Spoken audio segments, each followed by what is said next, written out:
Estamos ya conectados. Mi saludo a todos. Ya estamos conectados y vamos a hacer algunas reflexiones sobre un tema muy importante en este momento, que es la necesidad de asumir todos que lo que está ocurriendo en el mundo hoy no es casual. Es una expresión más o una consecuencia de una serie de hechos que guardan directa relación con el abuso de la explotación de los recursos naturales, el índice cada vez mayor de contaminación y el hecho de que hay caminos que se vienen abriendo, que nos muestran un modelo de desarrollo diferente, pero que por distintas razones no hemos sido capaces de hacer más rápido el proceso de cambio. Es decir, sí,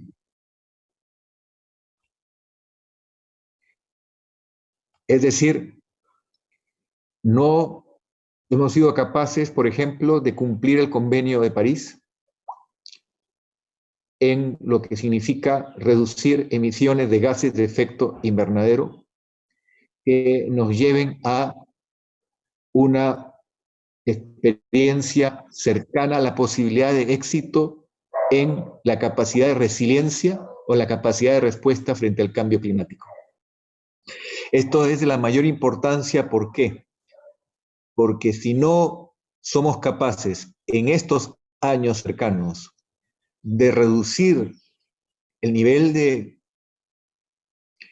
el calentamiento global, las consecuencias van a ser irreversibles y el costo de ir hacia una recuperación del equilibrio de nuestro planeta va a ser tan alto que, según la evaluación de los científicos convocados por Naciones Unidas, en lugar de ser 11.000 millones de seres humanos en un escenario hipotético acercándonos al año 2100, solamente seríamos, si no podemos evitar que la temperatura mundial en promedio se incremente 5 o 6 grados, seríamos solo 800 millones de seres humanos. ¿Eso qué significa? Que no ha existido epidemia en la historia de la humanidad, guerra mundial, que haga que tanta gente o muera o no nazca. Y es por ello que hoy hay que tomar decisiones. Para mí es singularmente importante el tomar conocimiento que en estos días, ya semanas, en que el mundo atraviesa, estamos ya, si tomamos en cuenta lo que pasó en China, ya estamos hablando de un proceso que lleva meses. ¿Cómo se toma el mensaje que China ha logrado reducir su producción de gases de efecto invernadero en 25%? El país que más producción de gases de efecto invernadero genera en el mundo, por encima de los Estados Unidos. La recuperación de los ecosistemas, la recuperación de la calidad del aire, un fenómeno que no es solo China, el impacto es global.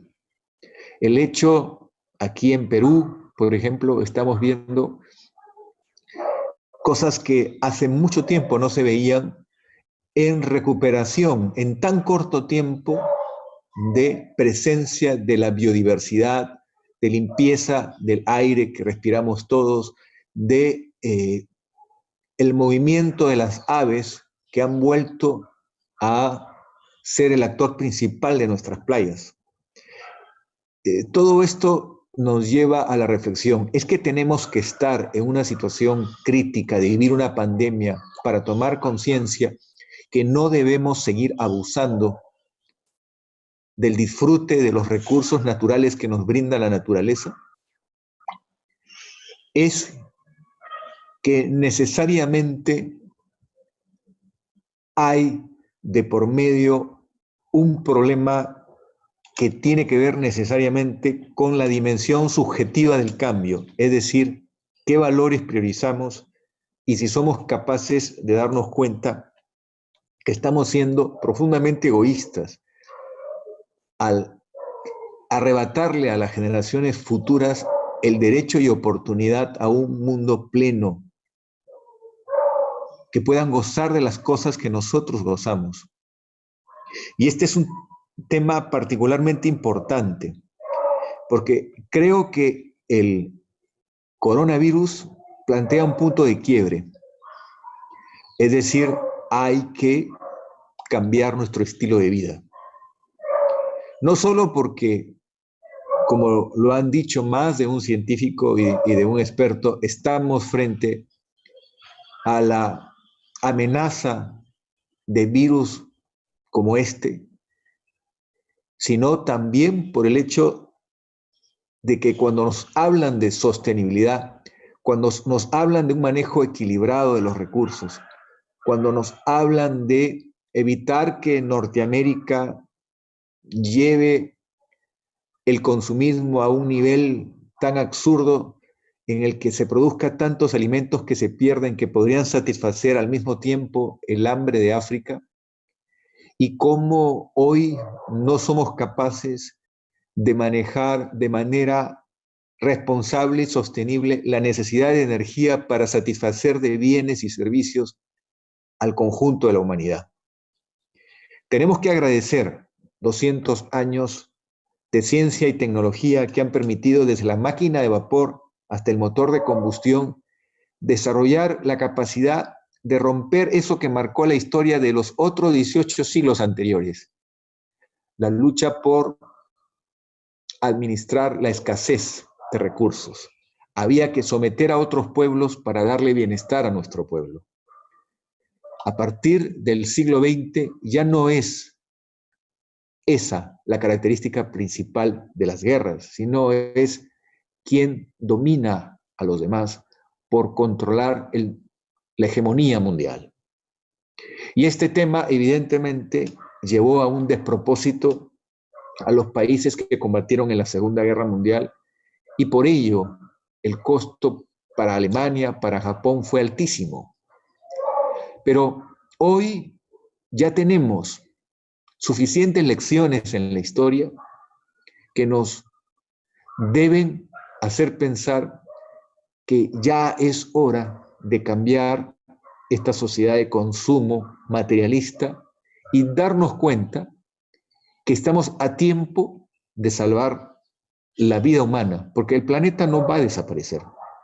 Lo que está en riesgo es el futuro de la vida humana, el desarrollo humano. Y por eso he querido hacer algunas reflexiones desde nuestra experiencia acá en el hemisferio sur, en el Perú, en América Latina y los retos que tenemos por delante. Por ejemplo, hoy el Perú tiene una característica. Es un país, como varios países de la región y del hemisferio sur, que depende esencialmente de la exportación de sus materias primas. Allí, ¿cuál es el reto? El reto está en, sin negar que el proceso de industrialización o de doblar el presupuesto de educación o quintuplicar el presupuesto de ciencia y tecnología para empoderar a los ciudadanos en su conocimiento y no seguir la condena de muchos años de solo vivir de materias primas, pues tenemos que incorporar conceptos como la producción de minerales acogiéndose este proceso extractivo a las buenas prácticas y dejar de lado, mediante una acción institucional firme y decidida, aquello que se conoce como, por ejemplo, el oro sin alma. ¿Qué es el oro sin alma? Es el hecho de que en el Perú ha llegado a ser 20% la presencia de un oro cuyo origen no es claro, o más bien es origen oscuro. es el oro que se explota, que se extrae en lecho de río en la selva amazónica del Perú y que provoca, mediante un procedimiento rudimentario con mercurio, un impacto ambiental terrible sobre el ecosistema amazónico, sobre los ríos y sobre los pueblos indígenas. Pero ha llegado a estar entre el 10 y el 20% del total de oro que produce el Perú.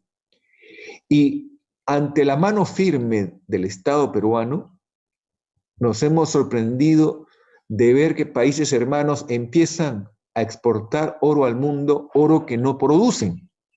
Entonces, evidentemente, nos damos cuenta que cuando se endurece la acción punitiva de uno de nuestros estados, inmediatamente se ve la forma de salir hacia un país fronterizo o se orienta a la explotación irregular, ilegal del oro en lecho de río con estas prácticas tan dañinas a otras partes donde las características de la riqueza natural son similares. En el caso de Perú, así como hay importante presencia de oro de origen aluvial en el departamento de Madre de Dios, también existe en la frontera entre Perú y Ecuador.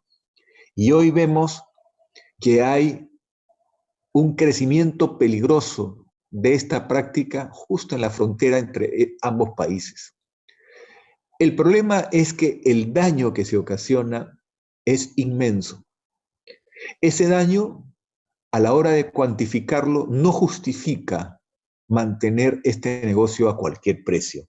Y más bien hay necesidad de utilizar la tecnología moderna, el satélite, los drones, el monitoreo de la pelota en cualquier parte del territorio nacional. Esa es la característica de llegar a tener jóvenes, hombres y mujeres que manejen el monitoreo y el estudio de las fotos satelitales y hacer que todas aquellas personas que hoy viven de esas actividades contrarias a la ley y sobre todo que ponen en riesgo la protección de la naturaleza y de la biodiversidad reviertan.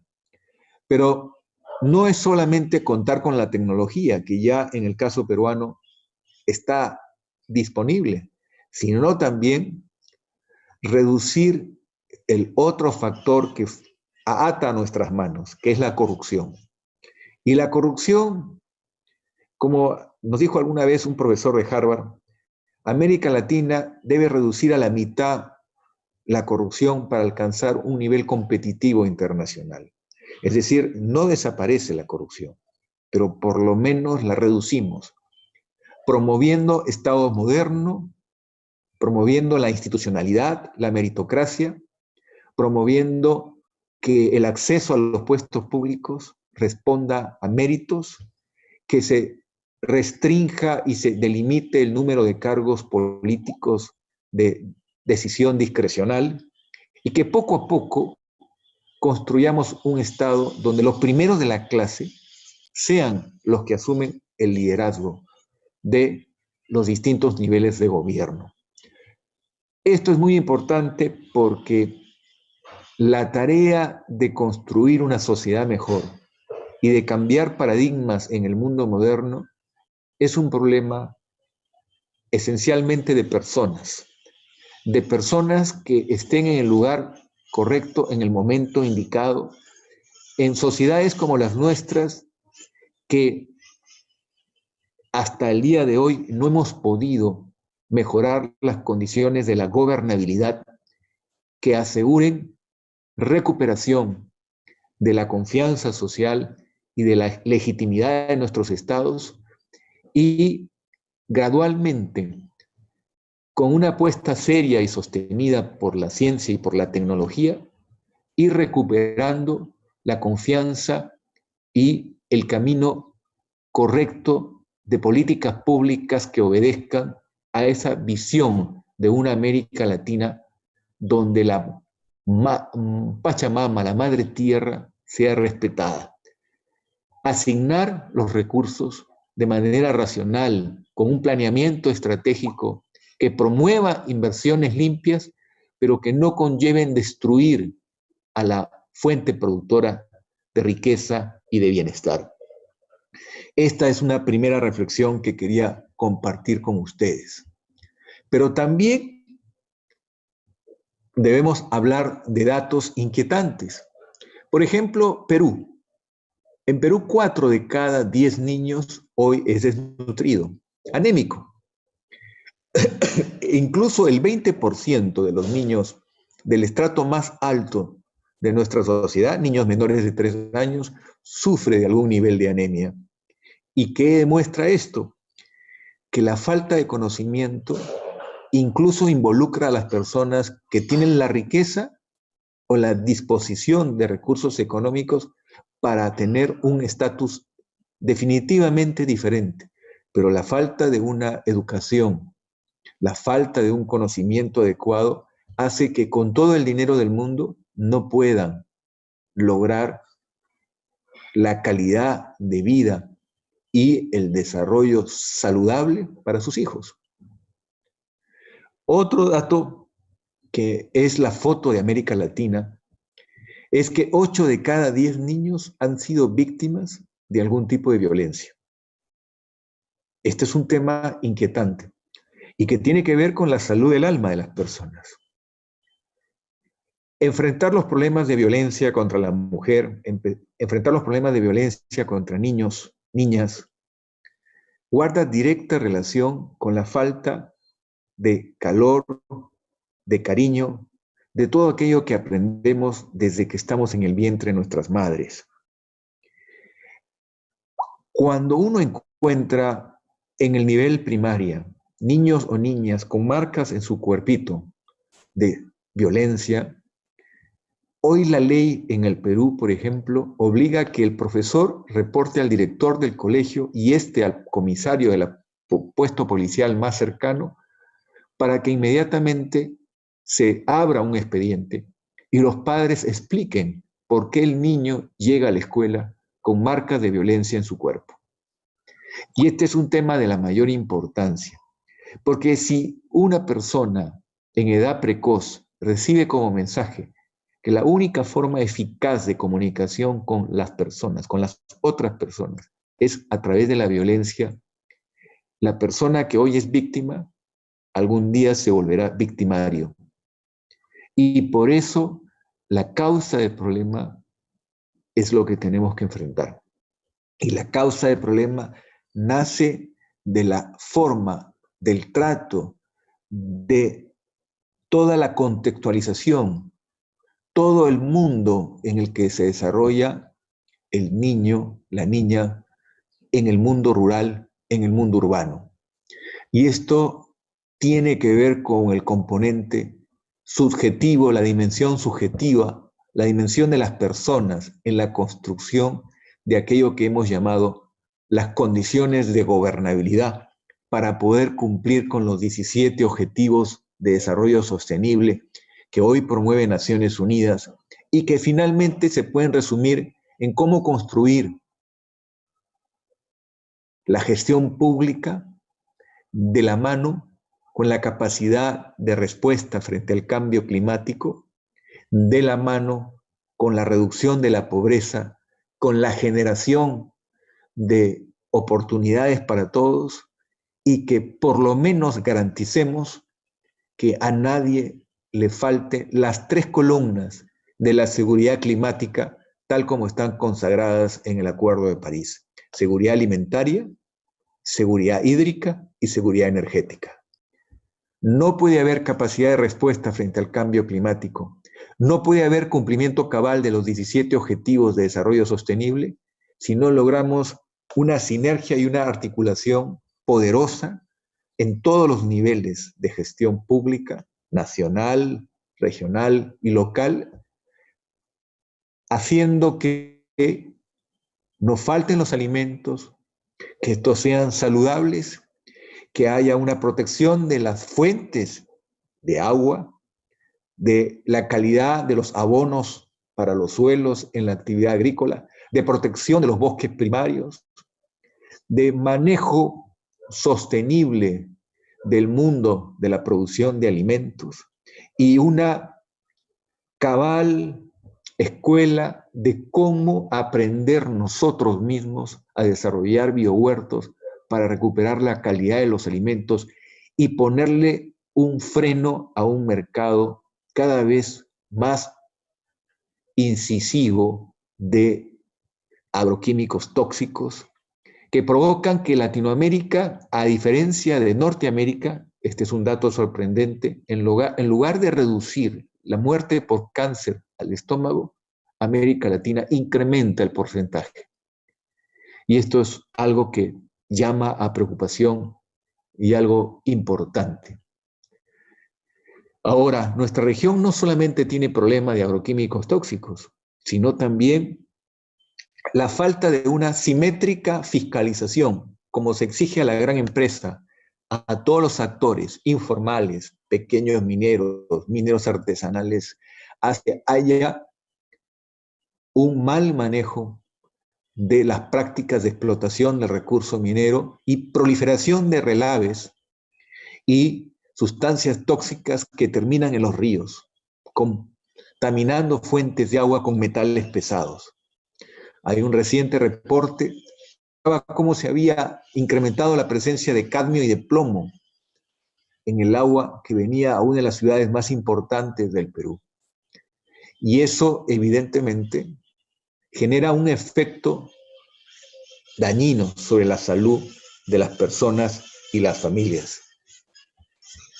Aquí les he mostrado la foto de una playa peruana, después de un domingo familiar.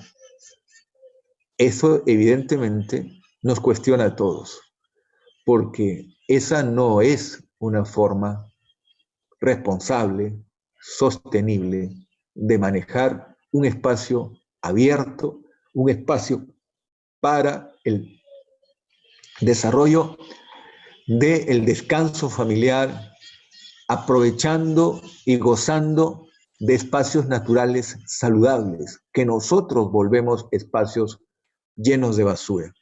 Esto es evidentemente una foto que nos cuestiona a todos, pero que vale la pena mostrar, porque no debemos por nada pretender maquillar nuestra realidad, sino más bien mirarla, observarla y reflexionar ahora que la mayor parte de ciudadanos del mundo estamos pasando buen tiempo en nuestros hogares para reflexionar de cómo hacer mejor nuestro mundo y evitar estar contra la pared para recién darnos cuenta de aquello que debemos hacer y aquello que no está bien en nuestro mundo y que está dañando sobre todo a los que vienen después de nosotros. Solo para mostrar el potencial extraordinario que tiene América Latina y en el caso peruano en energías renovables. Energías renovables, tanto las convencionales como las no convencionales. Yo me voy a centrar en las no convencionales, ¿por qué? Porque allá hay grandes oportunidades que hoy no se están aprovechando. El Perú exporta al mundo minerales e importa crudo que llega a 4.000 millones de dólares de importaciones anuales. El 72% de su matriz energética depende de la importación de crudo y derivados del petróleo. Eso es sostenible frente a un potencial eólico, solar, hidroeléctrico y geotérmico de primer nivel. Todo lo que el Perú demanda en generación eléctrica no pasa de 8.000 megavatios. Solo con viento hay 3 veces más potencial que lo que el Perú demanda cada día en la hora de mayor consumo. Y si hablamos del potencial solar, estamos hablando de casi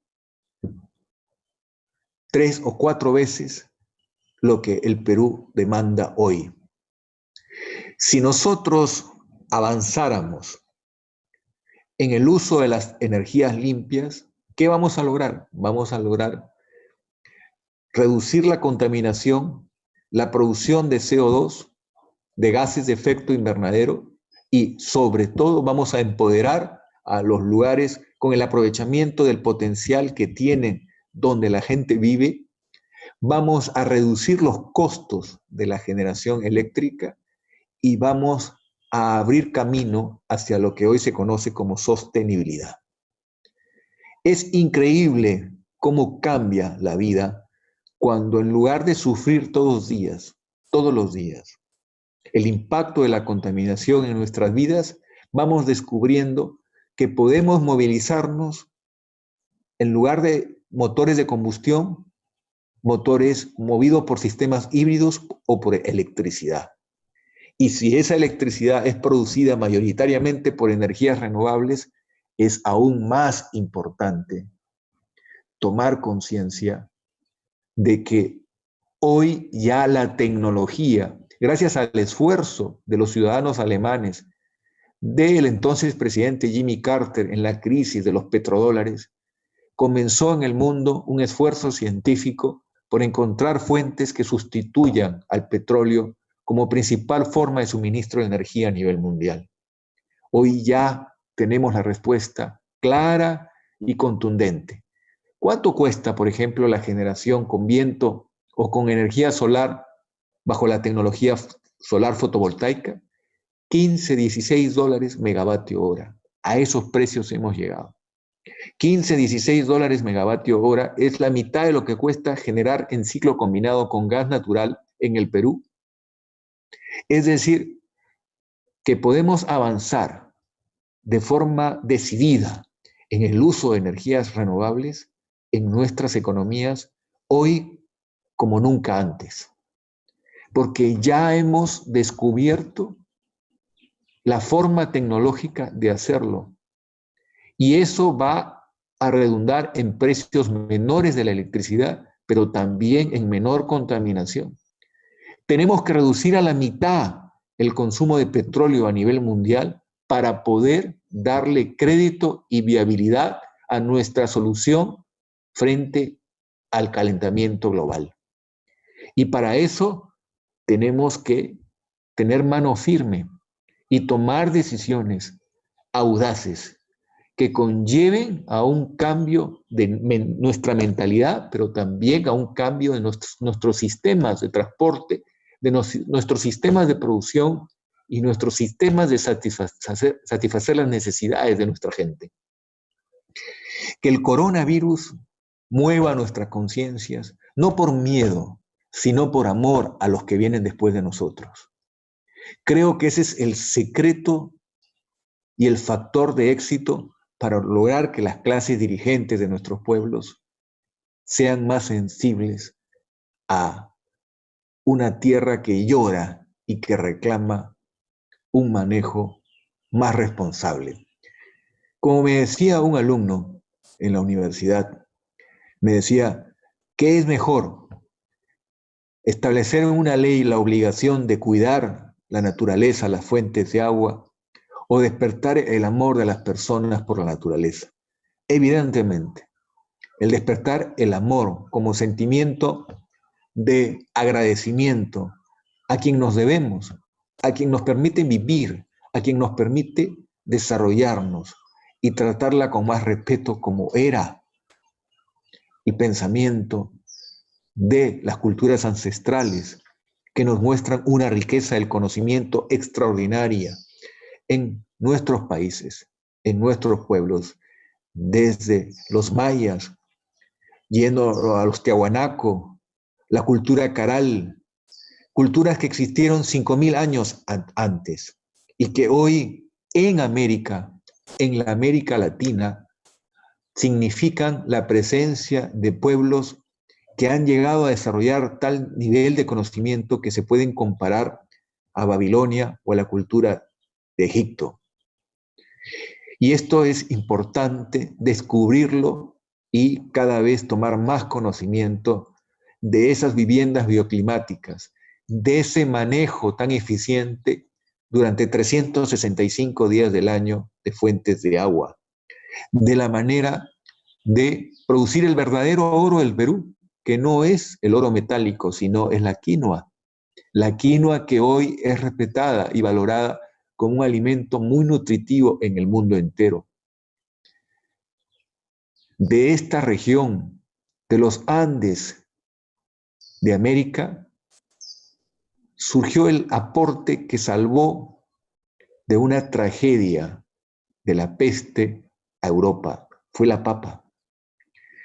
Hoy, evidentemente, ya se produce papa en muchos países del mundo, pero esa raíz, ese tubérculo nació de este continente. Y es importante descubrir cómo todas las personas aprendemos en los biohuertos el valor de la relación con la naturaleza. Y hasta existe un sentido holístico de ese trabajo y cómo en la permacultura, en la agricultura orgánica y el enseñarle a un niño, a una niña a producir sus propios alimentos en su propia casa, no es solo un plan de contingencia frente a un escenario de desastres naturales, sino esencialmente darnos cuenta que en cualquier lugar, hasta en el departamento de un piso elevado de un edificio, puede servir para forjar la conciencia ambiental de una persona. El desierto de Atacama nace en la zona de La Libertad, un departamento del norte del Perú, y se extiende a todo el norte de Chile.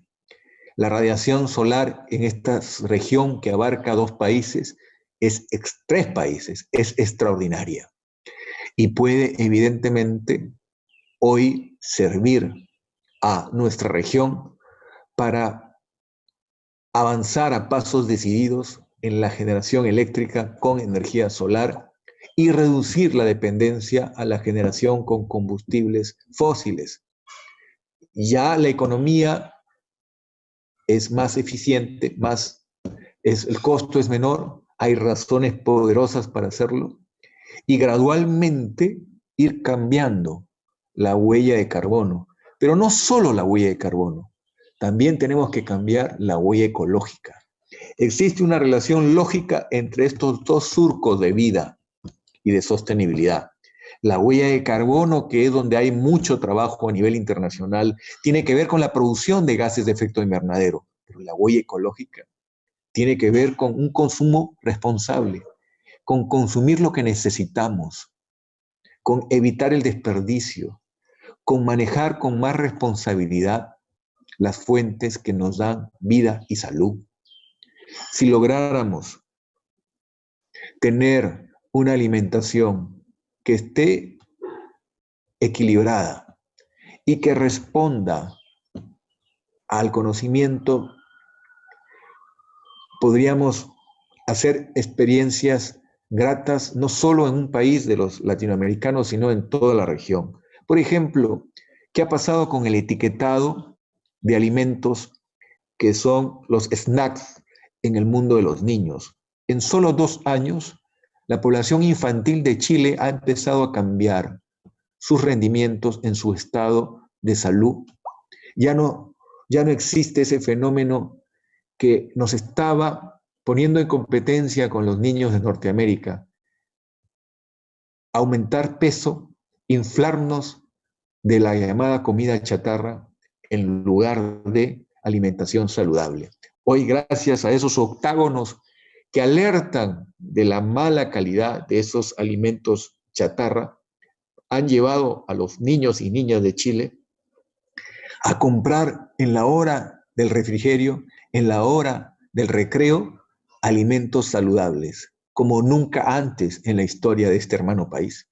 Y Perú está siguiendo ese ejemplo, a pesar de la resistencia de lobbies, a pesar de tantas trabas que se ven en el Congreso de la República, en todos los niveles de aprobación, porque lamentablemente no todos responden a lo que la conciencia ciudadana considera el interés público. Hay necesidad de priorizar valores, hay necesidad de cuidar a quienes son los actores del futuro. Y este es un ejemplo concreto. También, ¿cómo no decir ¿Cuáles son los aspectos fundamentales de una política de Estado? Ya he mencionado las tres seguridades: la seguridad energética, la seguridad hídrica, la seguridad alimentaria. Seguridad energética significa empoderar la transición energética, avanzar de manera decidida en el uso del agua, del viento, del sol, de la geotermia, en la matriz no solo eléctrica. Podemos avanzar en la matriz sostenible en el transporte, renovar nuestra flota vieja de transporte, reducir a la mitad, como los estudios demuestran que es posible y necesario, la flota de transporte de carga y de personas con diésel, vincular la seguridad energética, que significa tener en nuestra América Latina ciclovías seguras, ciclovías cada vez mayores, articuladas, que permitan que hombres y mujeres que trabajen puedan llegar a laborar con bicicleta, pero sin que expongan su vida por ello. También establecer una relación más equilibrada entre campo y ciudad, y que los alcaldes de nuestras provincias, de nuestras grandes ciudades, piensen de dónde se origina el agua para que se preocupen en cuidar la naciente de los ríos y también toda la trayectoria de los ríos, donde hoy en muchos ríos de América Latina la población arroja todo tipo de residuo, dañando una fuente de agua y contaminando el agua que todos necesitamos para nuestra vida. Esa agua también tiene que ser revalorizada. Por pagar un agua barata en América Latina, despreciamos el agua. El agua que es esencial para la salud y la vida, tenemos que recuperarla. No es cierto que desalinizar el agua de mar va a solucionar todos los problemas de la demanda de agua de nuestra gente para los próximos años.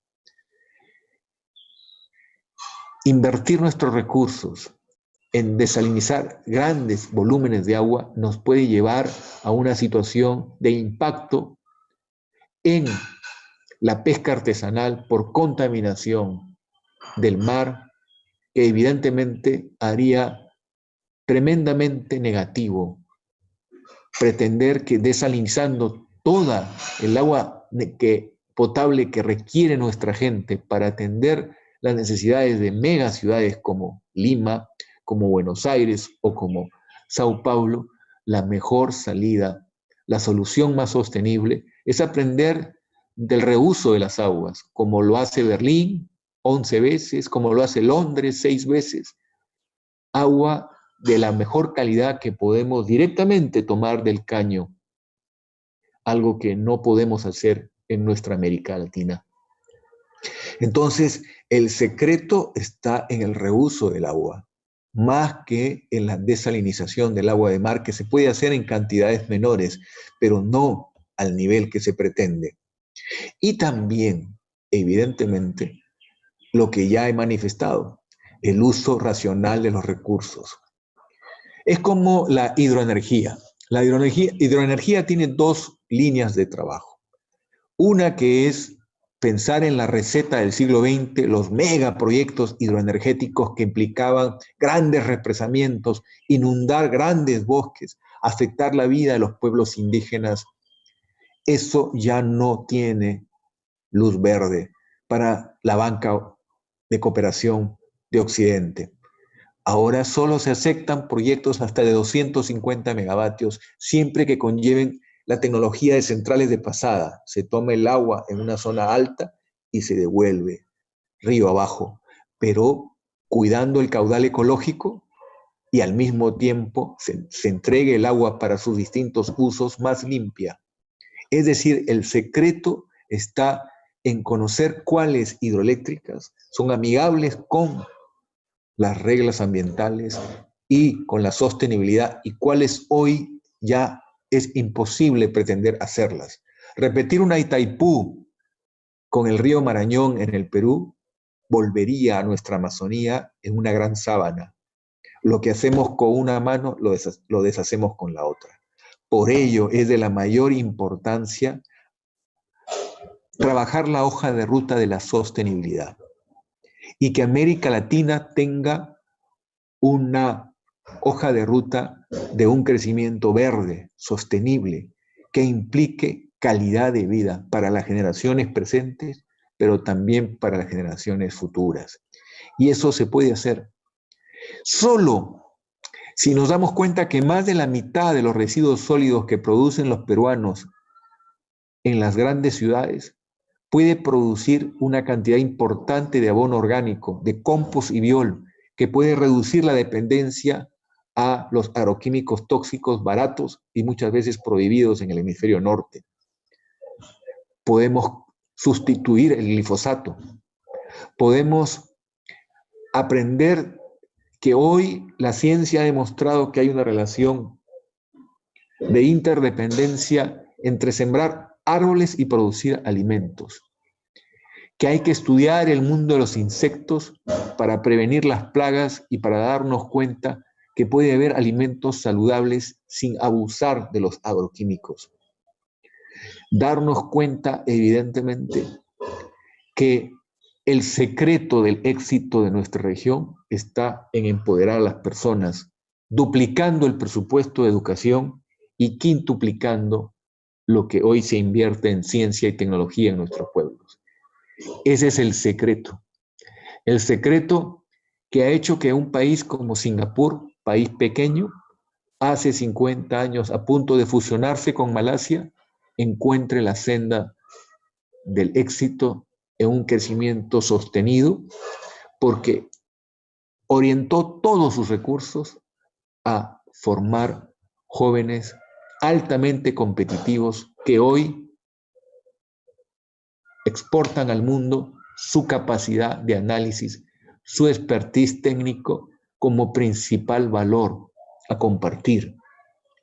Y eso resulta mucho más eficaz que seguir dependiendo de materias primas que ellos no tienen, razón por la cual se intentaban fusionarse con Malasia porque era la única forma de conseguir futuro. Pero hubo un sabio entre ellos que supo advertir que el principal intangible, el valor más importante que tenía este pequeño país era su gente y que había que invertir todo en la educación, en la ciencia y en la tecnología. Aquí vemos el triángulo equilátero. El triángulo equilátero significa el crecimiento equilibrado del mundo económico con ganancias razonables, pero que signifiquen al mismo tiempo un trabajo responsable en la relación con los trabajadores y un trabajo equilibrado en el impacto sobre la fuente productora de recursos, la naturaleza. Yo no puedo abusar de la biodiversidad, no puedo contaminar la fuente productora de recursos. Tengo que cuidar este triángulo equilátero, estos tres lados iguales, mantener el equilibrio para poder llegar a una equidad intergeneracional, para lograr la teoría del valor compartido de Michael Porter en el mundo empresarial y en el mundo económico. Mi empresa es una empresa que es capaz de desarrollar una alianza estratégica con la población y con los estados, porque hay un punto de quiebre. La empresa no contamina, no daña, crea valor en favor del desarrollo humano. Y esa es la forma de hacer marcas hoy en el mundo moderno. Las marcas nos empoderan. Cada persona es una marca. Cada persona muestra, evidentemente, una forma de trabajo, genera un respeto, genera una atención en la forma como se desenvuelve, en la forma como poco a poco es capaz de unirse al grupo y de desarrollar una experiencia exitosa en cualquiera de los campos profesionales en los que se desarrolle. Aquí vemos, por ejemplo, el caso peruano, la experiencia de todavía tímida, experiencia de desarrollo de las energías renovables no convencionales, no obstante tener un gran potencial. Hay datos que evidentemente nos llaman la atención.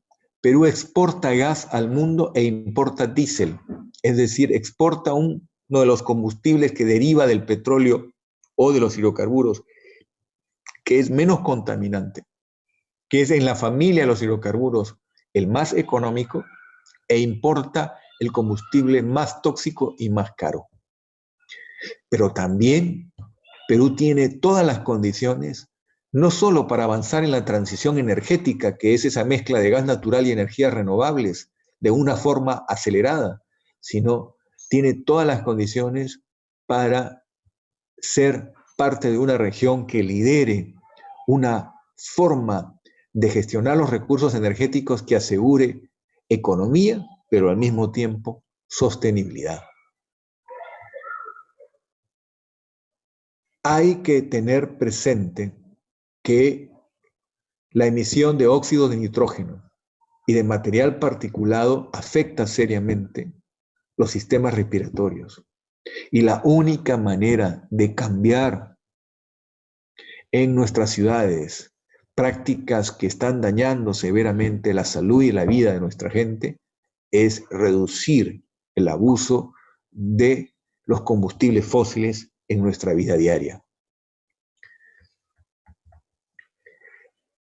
El cambio climático conlleva cambios en los patrones de lluvia, cambios en la temperatura, mayor presencia de heladas o friajes, si estamos hablando de los Andes o estamos hablando de la selva. Perder la mitad de los glaciares, la gran reserva de agua de los Andes. La mayor presencia de inundaciones o huaicos, la erosión de suelos, la menor disponibilidad hídrica, el menor rendimiento de cultivos, la pérdida de la biodiversidad. Por ello es tan importante entender que si bien América Latina no es la principal responsable de la producción de gases de efecto invernadero, muchos de nuestros países son los más vulnerables al cambio climático y van a pagar una factura muy cara por la aceleración de los impactos del cambio climático. Y por ello hay que trabajar el liderazgo y empoderamiento de los actores más humildes de nuestras sociedades para poco a poco, gradualmente, generar espacios que impliquen una toma de conciencia y una mejora gradual de la calidad de vida de estos actores a partir de el conocimiento de qué oportunidades tienen de cuidarse y de mejorar en la forma de relacionarse, de producir y en la forma de sacar adelante su actividad productiva. Este es el escenario que les comenté, que fue expuesto el año 2015 en la Cumbre de París.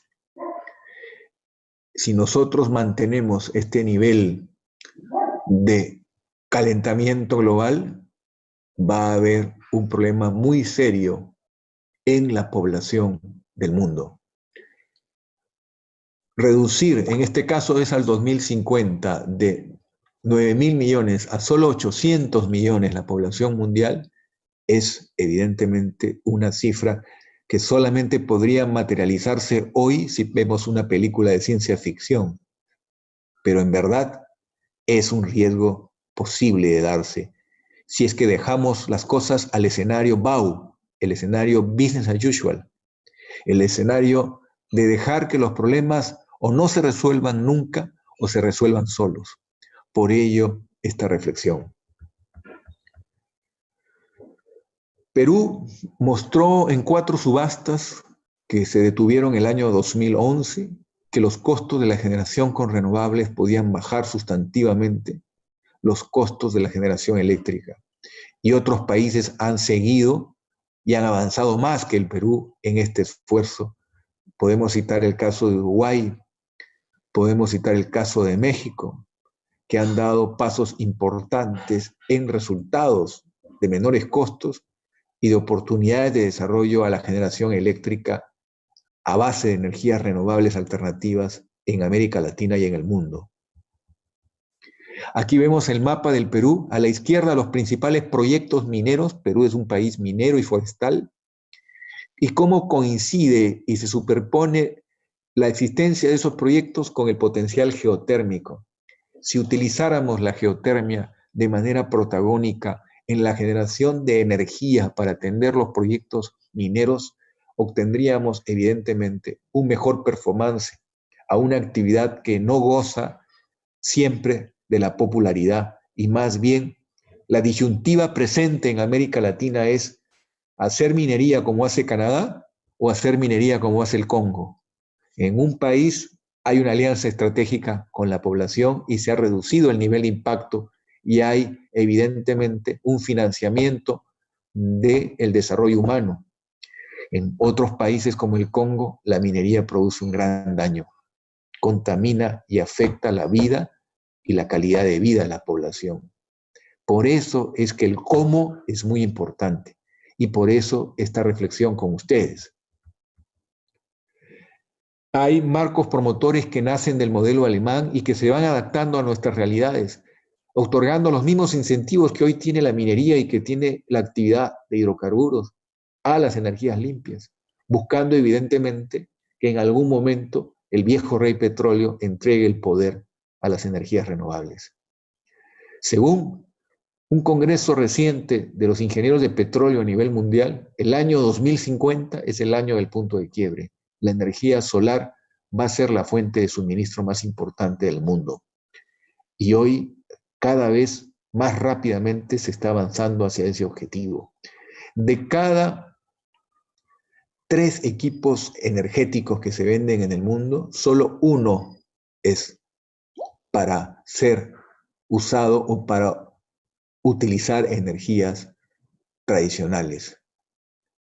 La mayor parte hoy son energías renovables y el mercado de los hidrocarburos, en lugar de crecer, está decreciendo, porque hoy el mundo moderno está apostando a la electrificación como una forma de reducir la contaminación, promover eficiencia energética y reducir la huella de carbono del crecimiento mundial. Pero ese esfuerzo tiene que ser mayor, mucho mayor, para evitar que el calentamiento global ponga en jaque a nuestra gente, sobre todo a quienes vienen después de nosotros en el planeta Tierra. La eficiencia energética es otra tarea pendiente. En Alemania, por ejemplo, se ha llegado a 30% de reducción del consumo energético, utilizando el avance tecnológico.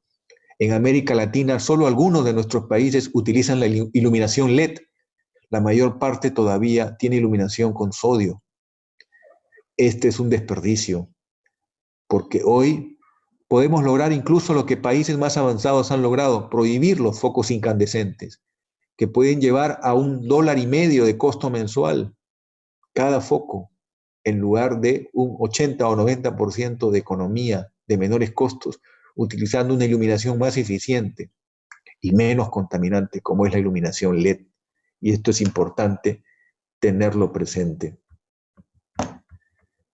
Aquí vemos, por ejemplo, cómo el centralismo y el que prácticamente todo el crecimiento de la infraestructura en el Perú se ha orientado a una costa y a una mirada hacia el mar, desconociendo las oportunidades de una ocupación equilibrada del territorio y que permita generar oportunidades al poblador del Ande y al poblador de la Amazonía. Ese mal ejemplo que nace en la colonia y que se ha fortalecido con la República tiene que cambiar, porque el crecimiento tiene que ser equilibrado y tenemos que respetar evidentemente dónde se encuentran los recursos y poco a poco ir creando ciudades intermedias y empoderando el campo. Si algo tiene de característica la cuarta revolución industrial es que ya no van a ser las profesiones del futuro el ser contador o ser abogado. Las profesiones del futuro tienen que ver con 14 habilidades para cada profesional en distintos campos y valorizar como nunca antes la labor del profesor, valorizar como nunca antes la labor del agricultor. Todo lo que tiene que ver, evidentemente, con la satisfacción de necesidades que al mismo tiempo nos permitan recuperar el equilibrio de la relación con la naturaleza. Y para eso los campos más modernos utilizan el monitoreo satelital, el monitoreo de drones y se lleva a una visión integral de riesgos y a una diversificación de la oferta productiva, también evidentemente al conocimiento de invernaderos, al conocimiento de cómo sembrar agua, al conocimiento de cómo evitar la desertificación, al conocimiento de cómo romper la injusticia de un productor por la ignorancia, por la pobreza, condenado a precios injustos, y un intermediario que genera beneficios que no son competitivos. Hay una serie de problemas que nos tienen que llevar a la reflexión de cómo evitar, evidentemente, que el crecimiento nos lleve a modelos de desarrollo que corresponden al siglo XX. En el siglo XXI no se trata de crecer de cualquier forma. Hay que hacerlo de una forma sostenible, que no maltratemos las fuentes de generación, que hagamos las cosas de una manera tal que entreguemos a la siguiente generación un país con un gran legado y no un país lleno de pasivos ambientales. Esta foto muestra el modelo de grandes hidroeléctricas que hoy no son sostenibles. Las centrales de hasta 250 megavatios, llamadas de pasada, sí aprueban un examen ambiental, y esto es importante tenerlo presente, porque evitaríamos que la Amazonía se vuelva una gran sábana. Preservaríamos de esa forma, y debemos preservarlos, los bosques primarios. El Perú pierde todos los años 155.000 hectáreas, ha sido el dato del 2019, por año. Es demasiado grande la forma acelerada como estamos perdiendo nuestro patrimonio natural. Por eso es este esfuerzo. Por eso hoy los molesto en estos minutos en los que hemos estado reflexionando y comparto con ustedes estas inquietudes. Este es el presente y el futuro, la energía solar. Y esto corresponde a un área de nuestro territorio que puede evidentemente ser el punto de quiebre entre una matriz básicamente dependiente del petróleo a una matriz prioritariamente dependiente de la energía que deriva del sol. Y acá vemos otro reto extraordinario. A través de los heliostatos captamos el calor del sol y con esta torre llegamos a temperaturas de 400, 500 grados centígrados, donde se concentran en sales minerales un poder que permite mover las turbinas, y esas turbinas funcionan día y noche, dándonos energía sin producir una contaminación mayor o una producción de gases de efecto invernadero. Estas tecnologías hoy están marcando un punto de quiebre y sus costos están cada día siendo menores. Solo en el caso de la geotermia debo mencionar que Chile ya tiene en operación en la frontera con Bolivia un proyecto cuya primera turbina está en los $100 megavatio hora, la segunda 66, en el precio al usuario final. La tercera turbina ya en construcción estará por encima de los $40. Quiere decir que en tanto avanza el desarrollo de un yacimiento geotérmico, se va reduciendo los costos y utiliza muy poca agua, un espacio de territorio muy reducido en comparación a otras tecnologías, y es inagotable el recurso geotérmico. Y esta es la maravilla de desarrollar energías renovables no convencionales. Si alcanzáramos a Finlandia, que al igual que el Perú, por ejemplo, tiene 55% de su territorio con vocación forestal, más del 55%. Esa vocación forestal les permite a los ciudadanos de Finlandia entrar a un supermercado y en lugar de comprar propano-butano para la cocción de alimentos en la casa, compran madera seca en forma de chips, pellets o briquetas, y eso les permite, evidentemente, apoyar un desarrollo forestal que implica que cada árbol que se tala se siembran 3 y que todos los árboles tienen una forma de identificación y un código.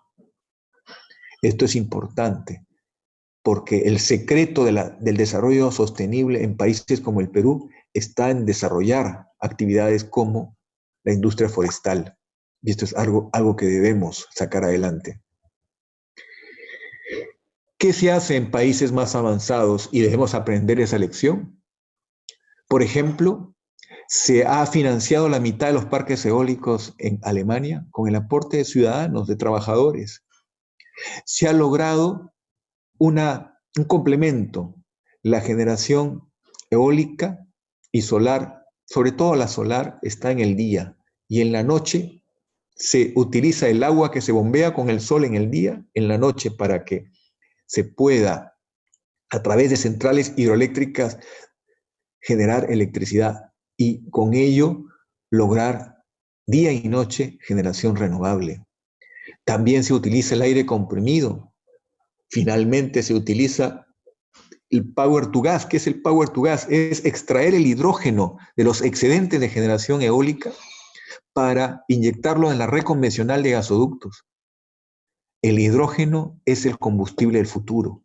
Y hay una línea de trenes y más de 100 vehículos que en Alemania se mueven con hidrógeno. Hoy cuesta 10 veces más que el gas, pero poco a poco vamos a lograr que el hidrógeno, como se ha hecho con el viento y como se ha hecho con el sol, alcance y sea menor que los costos de utilizar petróleo. Y si avanzáramos con la experiencia de otros países de grabar las externalidades negativas, el impacto negativo en la contaminación que genera el uso de derivados del petróleo, el camino sería más corto para avanzar en esa matriz sostenible a la que debemos llegar todos.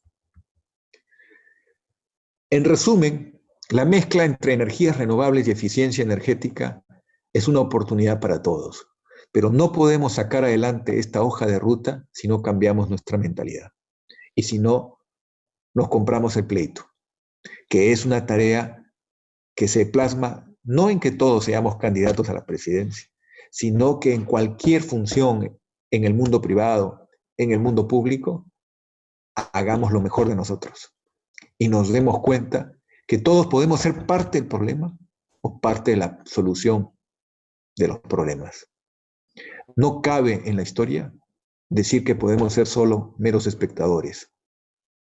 Y problemas como el coronavirus nos demuestran que eso es cierto, que no podemos seguir pasivos, que es importante asumir un rol protagónico. Hasta aquí las reflexiones. No sé si hay alguna pregunta entre las personas que han podido escuchar. Y disculpen si les he robado su tiempo, pero creo que hay necesidad de sumarnos a este esfuerzo. Y para ello necesitamos no solo conocer del valor tecnológico de las energías renovables, sino esencialmente de hacer un esfuerzo por dar lo mejor de nosotros, porque existe un complemento entre nuestra vida diaria, nuestra manera de ser y de actuar y de tratar a todas las personas de nuestro entorno y nuestro compromiso con los objetivos de desarrollo sostenible y con la sostenibilidad en conjunto, porque no existe una separación entre la vida personal, la vida social y el interior de cada ser humano. Tiene que haber una relación, una sinergia. La hay entre el equilibrio interior y lo que somos capaces de plasmar hacia afuera y realizar en nuestra relación con los demás. Y una manera de encauzar las fuerzas interiores de la forma más positiva posible es ayudando a que nuestro mundo encuentre el camino del respeto